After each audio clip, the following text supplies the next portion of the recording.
Hello everyone, welcome to quick tricks by Sahil sir YouTube channel. आज है 19 मई और देखिए 19 मई 2024 से करंट अफेयर के जितने भी महत्वपूर्ण एमसीक्यूज बनते हैं उन सभी को आज के इस वीडियो में डिस्कस करने वाले हैं। साथ ही साथ एडिशनल फैक्ट भी डिस्कस करेंगे जिनसे आप सभी के एग्जाम्स में क्वेश्चन पूछे जाते हैं। So first of all previous class का रिविजन कर लेते हैं। देखिए भी अंतर्राष्ट्रीय टेनिस परिसंघ यानी कि ITF के जूनियर 30 टूर्नामेंट का आयोजन उत्तर प्रदेश की कैपिटल लखनऊ में किया गया है। अंतर्राष्ट्रीय प्रकाश दिवस 16 मई को मनाया गया है। टाटा कंसल्टेंसी सर्विसेज ने फ्रांस की जो कैपिटल पेरिस है यहाँ पर अपना पहला मानव केंद्रित AI उत्कृष्टता केंद्र स्थापित किया है। ग्लोबल एक्सीलेंस अवार्ड 2024 से चंद्रकांत सतीजा को सम्मानित किया गया है। विदेश मंत्री डॉक्टर S जयशंकर ने अभी नई दिल्ली के भारत मंडपम में भारतीय मध्यस्थता बार का उद्घाटन किया है। भारतीय सेना की त्रिशक्ति कोर के द्वारा ऑपरेशन सद्भावना सिक्किम राज्य में चलाया गया है। शोधकर्ताओं ने 140 वर्षों के बाद दुनिया का दुर्लभ वृक्ष प्रजाति उनियाला मल्टीबैक्टीरियट की खोज की है। पश्चिमी घाट में सिंगापुर के चौथे प्रधानमंत्री के रूप में लॉरेंस बोंग ने शपथ ग्रहण की है। इंग्लैंड की इंटरनेशनल बुक ऑफ ऑनर ने भारत की जो सेला सुरंग है इसको सबसे ऊंची सुरंग के रूप में मान्यता दी है। और अभी साहित्य के क्षेत्र में नोबेल पुरस्कार विजेता एलिस मुनरो का 92वें वर्ष की आयु में निधन हो गया है। ये कनाडा देश से थी। टेबल टेनिस के इतिहास में टॉप 25 में शामिल होने वाली पहली भारतीय महिला खिलाड़ी बनी है Manika Batra. Freedom of the city of London पुरस्कार 2024 से शबाना आजमी को सम्मानित किया गया है। गोविंद नामक उपन्यास के लेखक हैं हरिंदर सिंह सिक्का। सुअर की किडनी लगवाने वाले पहले शख्स जिनका नाम है रिचर्ड रिक्सलेमैन, इनकी अभी मौत हो गई है। यह अमेरिका देश से थे। भारत का पहला premium virtual credit card pixel play HDFC bank के द्वारा लॉन्च किया गया है। अब देखते हैं आज की क्लास का जो मेरा फर्स्ट क्वेश्चन है, विश्व उच्च रक्तचाप दिवस किस दिन मनाया गया है? तो देखिए वर्ल्ड हाइपरटेंशन डे अभी 17 मई को मनाया गया है। ऑप्शन सी जो है इस प्रश्न का सही जवाब हो जाएगा। इसको मनाने का मेन उद्देश्य क्या है? तो यह दिन जो है रक्तचाप यानी कि ब्लड प्रेशर के बारे में सार्वजनिक जागरूकता बढ़ाने के लिए मनाया जाता है। जो एक घातक बीमारी है हाई ब्लड प्रेशर, इसके प्रति लोगों को जागरूक करने के लिए विश्व उच्च रक्तचाप लीग ने 14 मई 2005 को पहला विश्व उच्च रक्तचाप दिवस मनाया। 2006 के बाद से विश्व उच्च रक्तचाप दिवस जो है हर साल 17 मई को मनाया गया है। अच्छा, जो थीम है विश्व उच्च रक्तचाप दिवस 2024 की, इसको आपको याद रखना है। अपने रक्तचाप को सटीक रूप से मापें, इसे नियंत्रित करें, लंबे समय तक जीवित रहें यानी कि major your blood pressure accurately, control it, live longer. ये थीम है 2024 के उच्च रक्तचाप दिवस की। और देखिए उच्च रक्तचाप यानी कि हाई ब्लड प्रेशर ये क्या होता है, तो इसको हम जान लेते हैं। जब किसी व्यक्ति का जो रक्तचाप यानी कि ब्लड प्रेशर जो है 140/90 mmHg या इससे अधिक होता है तो उसे उच्च रक्तचाप माना जाता है। अच्छा, यहाँ पर जो mmHg है इसका मतलब क्या है? तो देखिए मेडिकल की भाषा में इसको मिलीमीटर मरकरी के रूप में जाना जाता है और इसको दो वैल्यू में लिखा गया है, जैसे 140 और 90। तो जो मनुष्य का रक्तचाप है 2 अंकों में लिखा होता है। इसमें जो पहली संख्या जैसे इसमें 140 है, इसका मतलब क्या है? सिस्टोलिक, जो हृदय के सिकुड़ने या धड़कने पर रक्त वाहिकाओं में पड़ने वाले दबाव को इंडिकेट करता है। और इसमें जो 90 लिखा है यानी कि दूसरी जो वैल्यू है इसको क्या बोलते हैं? तो इसको डायस्टोलिक कहा जाता है, जो हृदय के धड़कनों के बीच आराम करने पर वाहिकाओं में दबाव को इंडिकेट करता है। ठीक, मई मंथ में जो महत्वपूर्ण डेज सेलिब्रेट किए गए हैं, साथ ही साथ जिनकी थीम आपसे एग्जाम में पूछे जाने की पॉसिबिलिटीज हैं, उन सभी को डिस्कस कर लेते हैं। तो देखिए 1 मई को अंतर्राष्ट्रीय श्रम दिवस के रूप में मनाया गया है। थीम क्या है? जलवायु परिवर्तन के बीच कार्यस्थल सुरक्षा और स्वास्थ्य सुनिश्चित करना। 2 मई को विश्व टूना दिवस के रूप में मनाया गया है। 3 मई को विश्व प्रेस स्वतंत्रता दिवस के रूप में मनाया गया है। थीम क्या है? A press for the planet journalism in the face of the environmental crisis। 4 मई को अंतर्राष्ट्रीय अग्निशमन दिवस साथ ही साथ कोयला खनिक दिवस के रूप में मनाया गया है। 5 मई को विश्व पुर्तगाली भाषा दिवस के रूप में। 8 मई को विश्व रेड क्रॉस और रेड क्रिसेंट दिवस। 10 मई को अंतर्राष्ट्रीय अर्गानिया दिवस। 11 मई को राष्ट्रीय प्रौद्योगिकी दिवस। 12 मई को अंतर्राष्ट्रीय नर्स दिवस, साथ ही साथ international day of plant health के रूप में मनाया गया है। 15 मई को अंतर्राष्ट्रीय परिवार दिवस और 17 मई को विश्व दूरसंचार और सूचना समाज दिवस के रूप में मनाया गया है। तो इतने जो महत्वपूर्ण दिवस है मई मंथ में सेलिब्रेट किए गए हैं, साथ ही साथ जो उनकी थीम आपसे एग्जाम में पूछी जा सकती है, सभी को आपको याद रखना है। नेक्स्ट क्वेश्चन, 22वीं NFC राजमाता जीजाबाई ट्रॉफी 2024 किसने जीती है? तो देखिए यह भी मणिपुर राज्य ने जीती है, हरियाणा को हराकर, यानी कि इसमें जो रनर अप रहा है वो हरियाणा रहा है। एडिशनल पॉइंट देख लेते हैं। अभी देखिए मणिपुर ने राजमाता जीजाबाई ट्रॉफी के लिए 28वीं सीनियर महिला राष्ट्रीय फुटबॉल चैंपियनशिप की फाइनल में हरियाणा को 2-0 से हराकर कोलकाता के किशोर भारती क्रीडांगन में अपना 22वां खिताब जीता है। ये आपको याद रखना है। रनर अप कौन रहा? हरियाणा। ट्रॉफी किसने जीती? मणिपुर ने। नेक्स्ट क्वेश्चन, विश्व के सबसे ऊंचे प्रतिस्पर्धी स्विमिंग पूल यानी कि कॉम्पिटिटिव स्विमिंग पूल का उद्घाटन कहाँ हुआ है? तो देखिए इसका उद्घाटन अभी भूटान में हुआ है। ऑप्शन सी इस प्रश्न का सही जवाब हो जाएगा। भूटान की राजधानी थिम्पू है। करेंसी न्यूट्रिग्राम चलती है। सोरिंग टोब्गे हैं यहाँ के प्रधानमंत्री। भारत का पड़ोसी देश है भूटान। तो भारत के साथ कितनी बाउंड्री शेयर करता है? 699 किलोमीटर की। भारत के जो राज्य हैं भूटान से सीमा साझा करने वाले उनमें कौन कौन से हैं? असम, अरुणाचल प्रदेश, पश्चिम बंगाल और सिक्किम। यह टोटल 4 राज्य हैं भारत के जो भूटान से अपनी बाउंड्री को शेयर करते हैं। भूटान को ट्रिक्यूल के नाम से भी जाना जाता है, जिसका मतलब क्या है? तो इसका अर्थ होता है थंडर ड्रैगन की भूमि। भूटान जो है दक्षिण एशिया का एक लैंडलॉक देश यानी कि स्थल रुद्ध देश है। सबसे ज़्यादा महत्वपूर्ण फैक्ट आपको यही याद रखना है कि 2024 में जो भारत के प्रधानमंत्री हैं नरेंद्र मोदी जी, यह 2 दिवसीय यात्रा पर भूटान गए हुए थे। तभी इनको भूटान का सर्वोच्च नागरिक सम्मान order of the Duke Gyalpo इससे सम्मानित किया गया है। भारत का पड़ोसी देश होने के नाते भूटान के संबंध में अक्सर प्रश्न जो है एग्जाम में पूछे जाते हैं। जैसे भूटान का जो राष्ट्रीय खेल है आपसे पूछा जाता है तो तीरंदाजी यानी कि आर्चरी जो है ये भूटान का नेशनल गेम है। नेक्स्ट क्वेश्चन, किस देश के प्रधानमंत्री चौथी बार फ्लोर टेस्ट का सामना करेंगे? तो अभी देखिए जो फ्लोर टेस्ट है नेपाल के प्रधानमंत्री जो पुष्प कमल दहल है ये चौथी बार फ्लोर टेस्ट का सामना करेंगे। नेपाल की जो संसद है यहाँ पर अभी कुछ उथल पुथल देखी गई है, जिसके चलते इनको अभी विश्वास जो प्रस्ताव है इससे गुजरना पड़ेगा। ऑप्शन ए जो है इस प्रश्न का सही जवाब हो जाएगा। नेपाल की राजधानी काठमांडू है। करेंसी नेपाली रुपया चलती है। प्रधानमंत्री हैं पुष्प कमल दहल प्रचंड और राष्ट्रपति रामचंद्र पौडेल हैं। स्टैटिक जीके के पॉइंट ऑफ व्यू से आपको याद रखना है कि जो सार्क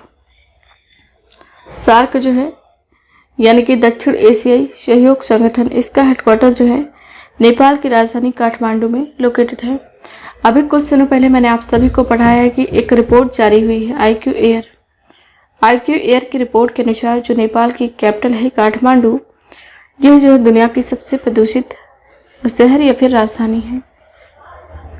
नेक्स्ट क्वेश्चन, नागरिकता संशोधन कानून यानी कि सिटीजनशिप अमेंडमेंट एक्ट के तहत पहली बार कितने लोगों को मान्यता दी गई है? तो अभी देखिए जो सिटीजनशिप अमेंडमेंट एक्ट लाया गया था 2019 में, उसके तहत अभी 14 लोगों को मान्यता दी गई यानी कि सर्टिफिकेट प्रोवाइड किए गए। ऑप्शन बी इस प्रश्न का सही जवाब हो जाएगा।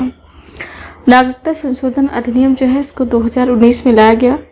इसको लाने का उद्देश्य क्या है? तो 1955 का जो नागरिकता कानून है इसको संशोधित करके यह व्यवस्था की गई कि 31 दिसंबर 2014 के पहले जो 3 देश हैं भारत के पड़ोसी देश पाकिस्तान, बांग्लादेश और अफगानिस्तान, इन तीनों देशों से 6 धर्म के लोग जिसमें हिंदू, बौद्ध, सिख, जैन, पारसी और ईसाई, 3 देशों के 6 धर्म के जो लोग हैं जो 31 दिसंबर 2014 के पहले भारत आए हैं उनको नागरिकता प्रदान की जाएगी भारत की। ठीक है, नागरिकता जो है इससे संबंधित अनुच्छेद कौन सा है? तो भारत का जो संविधान इसका जो 5 से 11 अनुच्छेद है यह नागरिकता से संबंधित है। ठीक है, नेक्स्ट क्वेश्चन, केंद्रीय जांच ब्यूरो यानी कि CBI में अतिरिक्त निदेशक के रूप में किसे नियुक्त किया गया है? तो देखिए अभी केंद्रीय जांच ब्यूरो में अतिरिक्त निदेशक के रूप में 2 व्यक्तियों को नियुक्त किया गया है। ए वाई वी कृष्णा और एन वेणुगोपाल। ऑप्शन सी जो है इस प्रश्न का सही जवाब हो जाएगा। सीबीआई की यदि हम बात करें तो central board of investigation full form है केंद्रीय जांच ब्यूरो। स्थापना 1 अप्रैल 1963 को हुई। मुख्यालय नई दिल्ली में है और निदेशक है प्रवीण सूद। नेक्स्ट क्वेश्चन, दुनिया का पहला 6G डिवाइस किस देश ने लॉन्च किया है? तो देखिए जो दुनिया का पहला 6G डिवाइस है इसको भी जापान के द्वारा लॉन्च किया गया है। ऑप्शन ए इस प्रश्न का सही जवाब हो जाएगा। ये जो 6G डिवाइस है यह एज कम्पेयर टू 5G उससे 20 गुना अधिक तेज़ी से काम करता है और यह डिवाइस 30 फीट तक के एरिया को कवर करने के लिए सक्षम है। जापान जो है इसकी राजधानी टोक्यो है। करेंसी इन चलती है। प्रधानमंत्री है जापान की फूमियो किस्ता। कुछ दिनों पहले मैंने आप सभी को पढ़ाया है कि जो लकड़ी का बना उपग्रह है ये लॉन्च करने वाला जापान जो है दुनिया का पहला देश बन जाएगा। भारत ने बुलेट ट्रेन को बनाने के लिए जापान के साथ में समझौता किया है। ये सारे फैक्ट आपको जापान के संबंध में याद रखने हैं। नेक्स्ट क्वेश्चन, किस देश में माउंट ईबू ज्वालामुखी फटा है?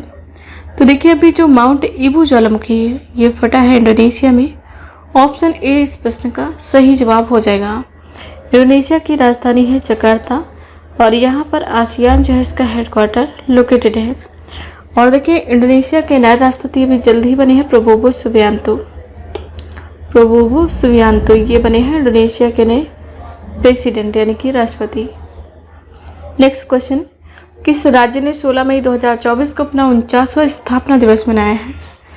तो अभी देखिए सिक्किम राज्य ने अपना 49वां स्थापना दिवस मनाया है। ऑप्शन सी इस प्रश्न का सही जवाब हो जाएगा। सिक्किम राज्य की जो स्थापना है 16 मई 1975 को हुई थी। राजधानी गंगटोक है। मुख्यमंत्री है PS गोले या फिर आपको प्रेम सिंह तमांग लिखा हुआ मिल सकता है। राज्यपाल है श्री लक्ष्मण प्रसाद आचार्य। लोकसभा की 1 सीट है।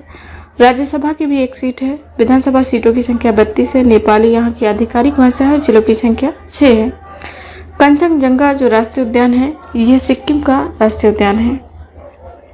नेक्स्ट क्वेश्चन, भारत अमेरिका का 7वां संयुक्त आतंकवाद विरोधी मॉक ड्रिल अभ्यास जिसका नाम है तर्कस, इसका आयोजन कहाँ किया गया है? तो देखिए यह जो 7वां संयुक्त आतंकवाद विरोधी मॉक ड्रिल अभ्यास है भारत और अमेरिका के बीच, इसका आयोजन जो पश्चिम बंगाल की कैपिटल है कोलकाता यहाँ पर हुआ है। ऑप्शन ए इस प्रश्न का सही जवाब हो जाएगा। नेक्स्ट क्वेश्चन, हाल ही में मालती जोशी का 90 वर्ष की आयु में निधन हो गया, वे कौन थी? तो देखिए जो आप इमेज देख रहे हैं मालती जोशी, इनका कैंसर के कारण 90 वर्ष की आयु में निधन हो गया है। ये थी लेखिका। ऑप्शन बी इस प्रश्न का सही जवाब है। इनके साहित्य में महत्वपूर्ण योगदान के लिए ही इनको 2018 में जो पद्म अवार्ड की श्रेणी में एक पुरस्कार आता है पद्मश्री, इससे इनको सम्मानित किया गया था। नेक्स्ट क्वेश्चन, किस कंपनी के कृषि ड्रोन ब्राज को नागरिक उड्डयन महानिदेशालय के द्वारा सर्टिफिकेट प्राप्त हुआ है? तो अभी AITMC वेंचर का जो ड्रोन है विराज, इसको अभी ये सर्टिफिकेट प्राप्त हुआ है directorate general of civil aviation के द्वारा। ऑप्शन डी इस प्रश्न का सही जवाब हो जाएगा। नेक्स्ट, संयुक्त राष्ट्र संघ ने वर्ष 2024 में भारतीय अर्थव्यवस्था यानी कि इंडियन इकोनॉमी को कितने प्रतिशत बढ़ने का अनुमान लगाया है? तो देखिए भारतीय अर्थव्यवस्था जो है 2024 में 6.9% बढ़ने वाली है। यह अनुमान लगाया गया है यूनाइटेड नेशंस के द्वारा। ऑप्शन ए जो है इस प्रश्न का सही जवाब हो जाएगा। यहाँ पर देखिए एक शब्द है भारतीय अर्थव्यवस्था। तो देखिए जो अर्थव्यवस्था है यह बेसिकली 3 प्रकार की होती है, पूंजीवादी, समाजवादी और मिश्रित। इन तीनों को समझ लेते हैं शॉर्ट तरीके से। पूंजीवादी अर्थव्यवस्था बेसिकली वह अर्थव्यवस्था है जिसमें जो उत्पादन के साधन और उनका स्वामित्व है ये पूंजीपतियों के हाथ में होता है। ठीक, फॉर एग्जांपल जो USA की अर्थव्यवस्था है ये है पूंजीवादी अर्थव्यवस्था। समाजवादी अर्थव्यवस्था का वह स्वरूप है जिसमें उत्पादन के जो साधन होते हैं वो बेसिकली सरकार के होते हैं। ठीक, और जैसे रूस की अर्थव्यवस्था जो है ये है समाजवादी अर्थव्यवस्था। लेकिन इंडिया में जो है इन दोनों का मिला जुला रूप आपको देखने को मिलता है।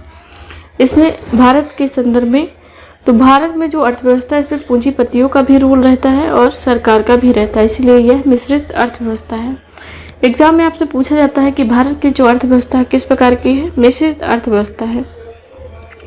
यूनाइटेड नेशंस जो है इसकी स्थापना 24 अक्टूबर 1945 को हुई। संयुक्त राज्य अमेरिका के न्यूयॉर्क में हेडक्वार्टर स्थित है। महासचिव है एंटोनियो गुटेरेस, जो कि पुर्तगाल देश से संबंधित है, यानी कि पुर्तगाल के रहने वाले। एग्जाम में पूछा जाता है कि जो यूनाइटेड नेशंस के महासचिव हैं किस देश के हैं, पुर्तगाल के हैं। नेक्स्ट क्वेश्चन, यूनाइटेड किंगडम एशियाई फिल्म फेस्टिवल 2024 में फिल्म लॉर्ड कर्जन की हवेली के लिए सर्वश्रेष्ठ निर्देशक और अभिनेता का पुरस्कार किसे मिला है? तो देखिए, अर्जुन माथुर और अंशुमन झा, इन दोनों लोगों को यह पुरस्कार मिला है। ऑप्शन सी इस प्रश्न का सही जवाब हो जाएगा। ये जो फिल्म है इसको लंदन के रीजेंट स्ट्रीट सिनेमा में प्रस्तुत किया गया था। नेक्स्ट क्वेश्चन, जो कि आज की क्लास का लास्ट क्वेश्चन है, किस देश के प्रधानमंत्री रॉबर्ट फिको पर जानलेवा हमला हुआ है? तो ये है स्लोवाकिया के प्रधानमंत्री, जिनका नाम है रॉबर्ट फिको। इनके ऊपर भी गोलियां चलाई गई हैं, जिसमें एक गोली इनके पेट पर लग गई है। ऑप्शन बी इस प्रश्न का सही जवाब हो जाएगा। स्लोवाकिया जो है यूरोप कॉन्टिनेंट में लोकेटेड है। राजधानी ब्रातिस्लावा है। करेंसी यूरो चलती है। राष्ट्रपति है जुजाना कापुतोवा और प्रधानमंत्री रॉबर्ट फिको है। और देखिए, इस प्रश्न को मैंने आप सभी के लिए जो होमवर्क दिया था, देश की सबसे बड़ी कौशल प्रतियोगिता इंडिया स्किल्स 2024 कहाँ पर इसका उद्घाटन किया गया है? तो नई दिल्ली में। आप सभी स्टूडेंट्स ने इसका सही जवाब दिया है। और देखिए, आज का क्वेश्चन ऑफ द डे, अंतर्राष्ट्रीय नर्स दिवस यानी कि इंटरनेशनल नर्सेस डे किस दिन मनाया गया है? इस प्रश्न का आंसर आप सभी को कमेंट सेक्शन में लिखना है। तो ये रही मेरी आज की क्लास। आई होप वीडियो आप सभी को पसंद आया होगा। वीडियो पसंद आया तो लाइक करें, शेयर करें, कमेंट सेक्शन में अपना फीडबैक लिखना ना भूलें। Thank you so much for watching this. Have a nice day. See you soon with the next video.